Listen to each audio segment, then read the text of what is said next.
Quake 2 does not hold quite the same level of importance to the industry as a whole as the other id Software titles that came before it. Wolfenstein invented all the trappings of the modern first-person shooter. Doom expanded on it in every single way and was the first immensely popular one.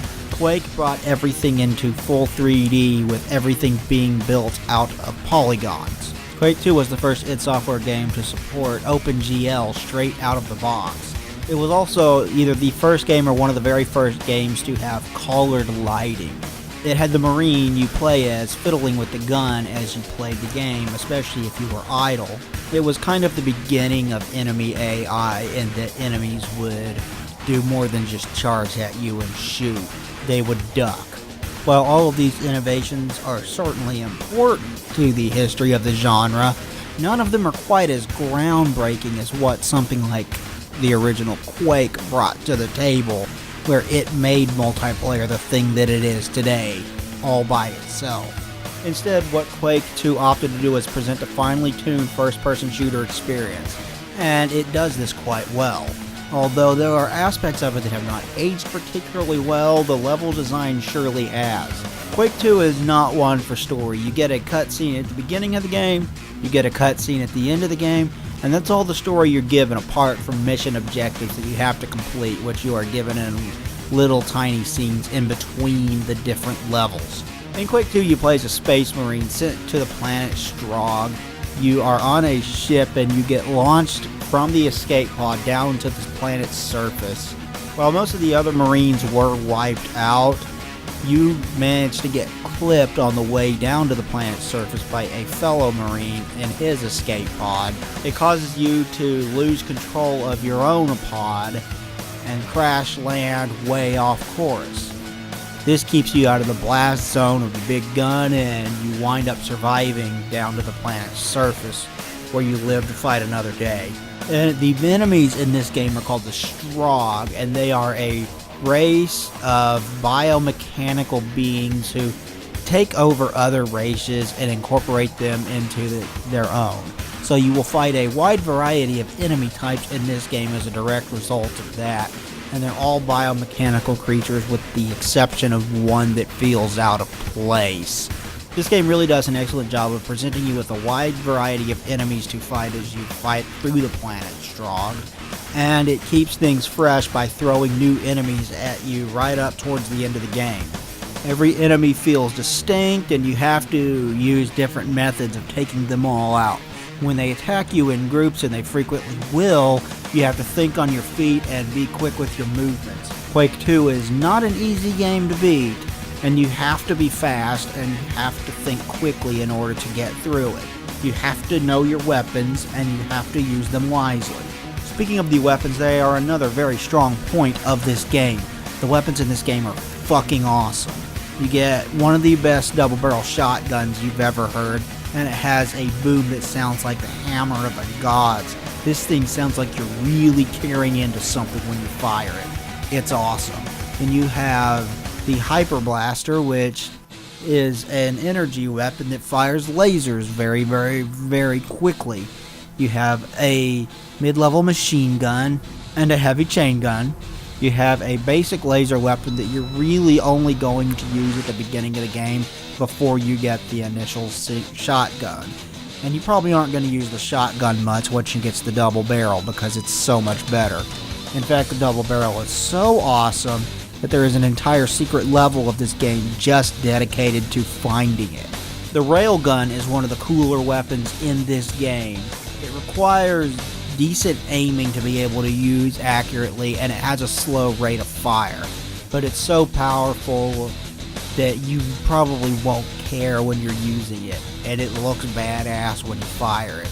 It has this spiraling light that goes out from it with a blue light in the middle of that. It's awesome. It is a lot of fun to use.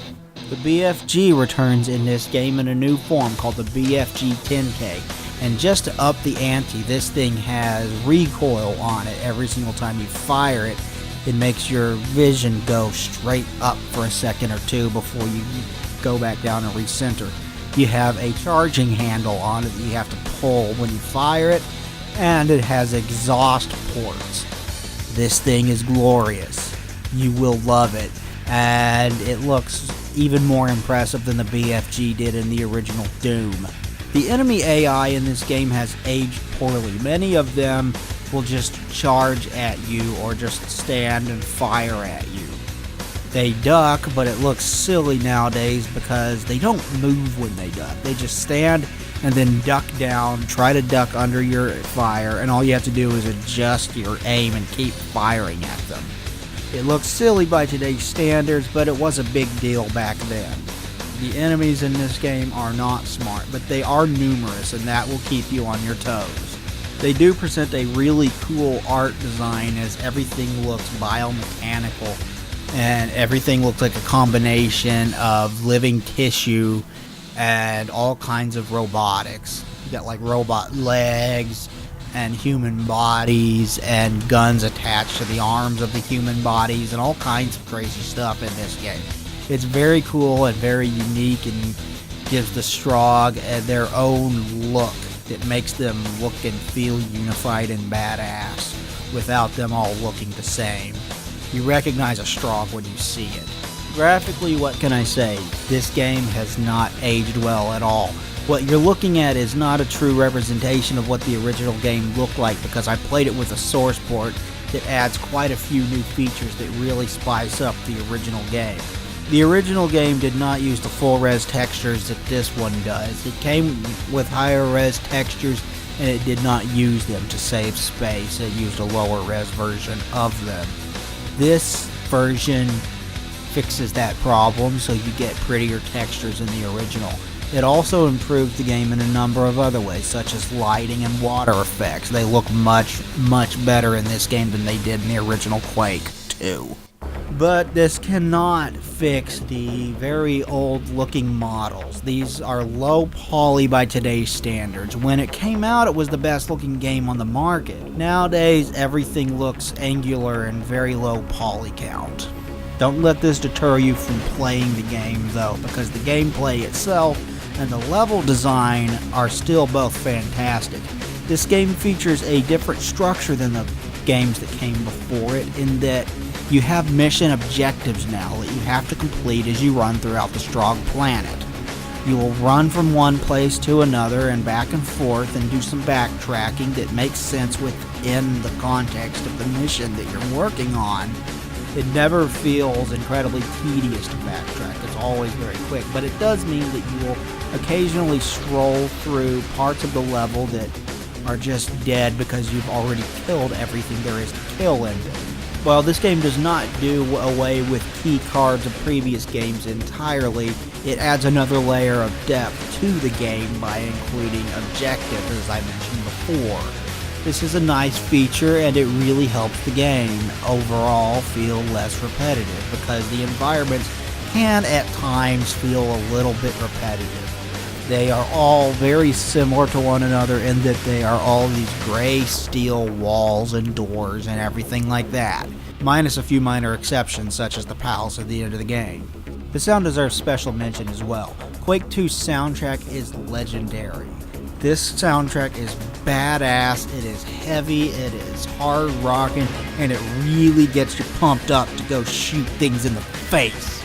I love it. Definitely check this soundtrack out. Find some tracks on YouTube and give them a listen, because they are well worth your time. They are badass. The sound design in this game is also pretty darn good, as a number of the weapons sound very powerful. You will love listening to the chain gun rev up. You will love the deep boom of the double barrel shotgun as well. It sounds awesome and is more than commendable. id Software did great with the sound design on this one, and it really helps the game stay good to this day, despite the AI and the graphics not aging particularly well. Good luck finding a game for it today, but the multiplayer on this game is pretty good as well.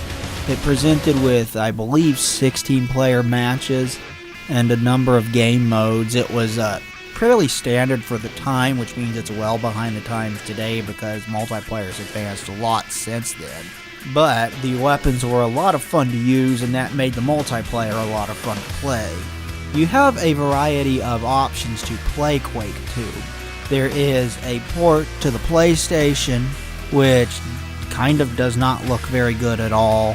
I have not played it, so I can't speak to its quality. There's a port to the Nintendo 64, which looks a little bit better, and again, I haven't played it, so I cannot speak to its quality.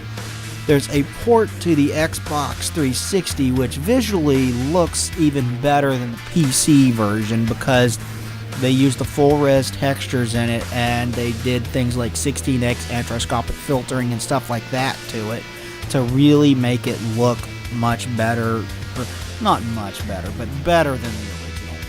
However, if you're going for the best version of this game, the best option available to you is and will always be the PC original.